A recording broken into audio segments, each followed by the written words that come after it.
Hello guys, मेरा नाम है मीगो और आप लोग देख रहे हैं मीगो। तो आप लोग का बहुत बहुत स्वागत है मेरे इस चैनल पर। चलिए बिना किसी देरी के एपिसोड को शुरू करते हैं। एपिसोड की शुरुआत होती है सॉन्ग फैमिली के बैंडी हॉल से, जहाँ पर सॉन्ग के पावर को महसूस करते हुए कॉन्ग फैन कहता है कि ये सॉन्ग यूजंग तो क्या ही बंदा है, ये तो बहुत ही ज्यादा स्ट्रॉन्ग है। देखने में तो ऐसा लग रहा है कि एक बिल्ली एक शुए के साथ खेल रही है और सॉन्ग यूनरी तो किसी भी हालत में फाइट बैक नहीं कर पा रहा। हम देखते हैं कि सॉन्ग की सुप्रीमेसी को देखते हुए यून की एक्साइटेड होते हुए कहता है कि ये तो बहुत ही ज्यादा खूबसूरत है, बट सॉन्ग यूजंग की तो सभी मूव्स बहुत ही ज्यादा खूबसूरत है।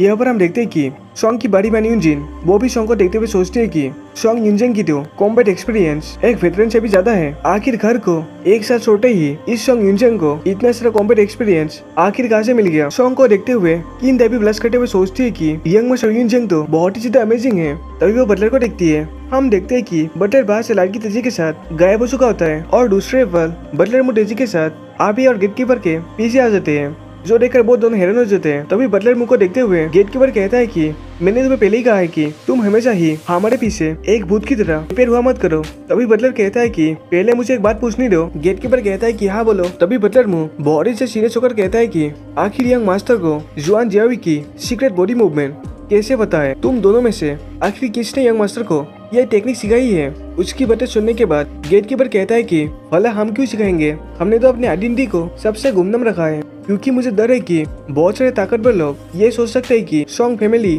और जियान जोई एक दूसरे के साथ रिलेटेड है। गेटकीपर की बातें सुनने के बाद बटलर मुझे सोचते हुए कहते हैं कि अगर तुम दोनों ने यंग मास्टर को वो चीज नहीं सिखाई तो उन्हें वो टेक्निक कहाँ से पता चली? तभी गेटकीपर कहता है कि मुझे तो लगता है कि वो लड़की डी लैन ने यंग मास्टर को सिखाई है। उसकी बातें सुनने के बाद बटलर कहता है कि मुझे ऐसा नहीं लगता, क्योंकि इतने सालों से वो जियान जुए के नाम को दोबारा से रिलीज करने के लिए वो लड़की बहुत ही ज्यादा हार्ड वर्क और इनको सह रही है। तभी आबे कहता है कि तुम दोनों इतना मत सोचो, ये वैसे भी एक सिंपल फिजिकल स्किल ही है, ये स्किल वैसे भी इतना ज्यादा तो अब सीक्रेट नहीं है हमारे थर्ड मास्टर के बेटे यून जेंग के लिए। तो आखिर क्या हो जाएगा अगर उस लड़के को एक दो ट्रिक्स पता भी चल जाए जो उसके फादर ने क्रिएट किए हैं? और इसी के साथ हमारा सीन सॉन्ग की तरफ शिफ्ट होता है, जहाँ पर यूनजी कहता है कि तुम आखिर क्या बोल रहे हो, मुझे उसके बारे में कुछ भी पता नहीं। साइड में वो सोचता है कि आखिर इस बंदे को उस चीज के बारे में कैसे पता है। लगता है कि मेरी बड़ी बहन ने इसके बारे में सही सोचा था। उसकी बातों को सुनने के बाद सॉन्ग सोचता है कि ऐसे कुछ पता नहीं, मुझे तो लग रहा था कि उस गद्दार का सेकंड एंगल से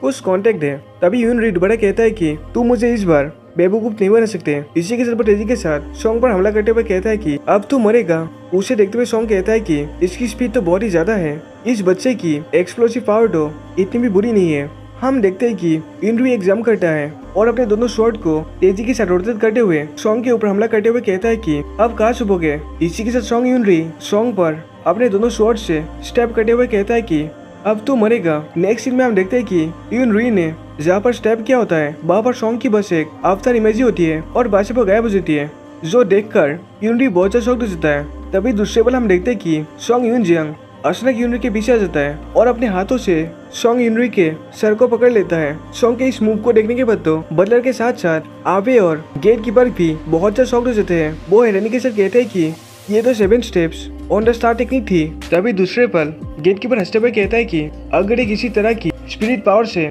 हवा में लेविटेट करने की टेक्निक थी तब तो ये ठीक है, नहीं तो अगर ये 7 steps on the star technique है, इस चीज को तो एक्सप्लेन करना बहुत ही मुश्किल हो जाएगा। तभी आबे कहता है कि हे बटलर मुंह, क्या तुम दी शुआई को कांटेक्ट करने वाले हो? तभी दूसरे पल बटलर बाजे गायब होते हुए कहता है कि मुझे इसके बारे में पहले लॉर्ड से पूछने दो। और दूसरी तरफ हमें बैंडी हॉल के सीन को दिखाया जाता है, जहाँ पर सभी लोग हैरानी के साथ कहते हैं कि सॉन्ग यूनजंग ने अभी जी सेक्शन को किया है, वो तो बहुत ही पावरफुल है, वो तो हवा में रहकर ही हवा से ही पावर्स को ले रहा है, उसकी मूवमेंट्स तो बहुत ही ज्यादा वियर्ड है। सॉन्ग को देखते हुए कॉन्ग फैन भी सोचता है कि उस बच्चे की टैलेंट तो बहुत ही ज्यादा है। हम देखते हैं कि सॉन्ग के मूवमेंट को देखने के बाद कॉन्ग के तो होश ही उड़ जाते हैं। वो हैरानी के साथ सोचता है कि उस बच्चे ने तो अभी जुआन जियावी की 7 steps on the star technique को इस्तेमाल किया है। कहीं ऐसा तो नहीं कि सॉन्ग यूनजंग का उस लड़की के साथ कुछ लेना देना है? ये तो बहुत ही बुरा हुआ। सॉन्ग फैमिली के अंदर तो बहुत ही ज्यादा गहरे राज छुपे है।